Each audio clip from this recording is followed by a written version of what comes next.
जैसे आप जानते हैं कि जम्मू कश्मीर में 10 साल के बाद असेंबली चुनाव हो रहे हैं और 10 साल में जो असेंबली चुनाव की जो तैयारी भारतीय जनता पार्टी ने की थी, उसी तैयारी को हम आगे बढ़ाते हुए पूरे रामबन कॉन्स्टिट्यूंसी में पूरे कार्यकर्ता एकजुट होकर पार्टी संगठन के लिए काम कर रहे हैं और रामबन कॉन्स्टिट्यूंसी में हम भारतीय जनता पार्टी को जिताएंगे। जैसे आपने देखा होगा, जो नरेंद्र मोदी जी ने जो 10 साल में जो काम किए, जो 60 सालों में काम नहीं हुए थे, नरेंद्र मोदी जी ने जो 10 साल में काम किए, उसी के तहत हमारे पूरे रामबन कॉन्स्टिट्यूंसी में डेवलपमेंट का काम देखोगे तो आप सब जानते हैं कि अगर हम जम्मू से निकले तो जम्मू से रामबन पहुंचने में 2 घंटे लगते हैं। आप सब जानते हैं पहले लगभग 6 घंटे में हम जम्मू से रामबन पहुंचते थे। उसी के तहत मैं बात करूं रामबन कॉन्स्टिट्यूंसी में, आप रेलवे के प्रोजेक्ट देखो, आज हमारी रेलवे प्रोजेक्ट लगभग 90% कंप्लीट हो चुका है। अभी इस साल दिसंबर तक जो कन्याकुमारी से लेके कश्मीर तक रेल प्रोजेक्ट पहुंचेगा, ये हमारी नरेंद्र मोदी जी की और भारतीय जनता पार्टी के देन है। और आपने देखा होगा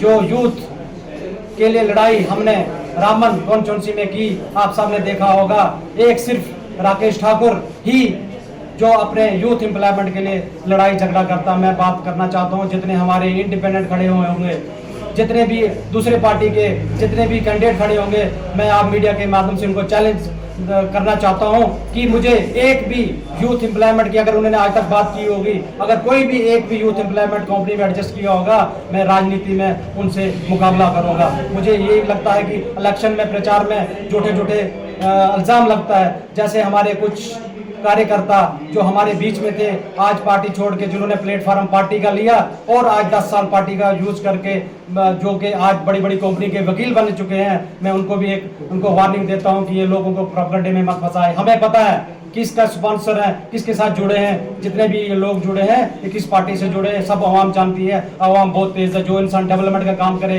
और भारतीय जनता पार्टी डेवलपमेंट का काम करे और डेवलपमेंट के काम 2024 से 2029 तक हम जो हमारे रामबन असेंबली के हमारे मैनिफेस्टो में रखा है, वो डेवलपमेंट का काम हम करेंगे। देखा होगा जो इंडिया अलायंस जितने भी पार्टी हैं, एनसीओ, कांग्रेस हो, पीडीपी हो, उनके मैनिफेस्टो में क्या लिखा है? उनके मैनिफेस्टो में क्लियर ये लिखा है कि हमारी सरकार जम्मू कश्मीर में बनती है, हम धारा 370-35 को वापस लेंगे और साथ साथ जितने भी अलगाववाद, जितने भी मिलिटेंट्स, जितने भी जेलों में, उनको जेलों में छोड़ेंगे। आपने देखा होगा जब यहाँ पे एनसी की सरकार और कांग्रेस की सरकार होती थी, कितनी मिलिटेंसी होती थी। जब से नरेंद्र मोदी जी भारतीय जनता पार्टी की सरकार बनी 2014 के बाद जम्मू कश्मीर में एक भी परिंदा तक नहीं मरा, एक भी किसी की जान नहीं गई और धारा 370-35 हटने के बाद पूरे जम्मू कश्मीर में डेवलपमेंट के काम हो रहे हैं। उसी डेवलपमेंट का काम हम आगे बढ़ाएंगे और रामबन कॉन्स्टिट्यूंसी के भी डेवलपमेंट का काम करेंगे। जितनी भी हमारी प्रॉब्लम है 10 साल से, उन प्रॉब्लम को खत्म करेंगे।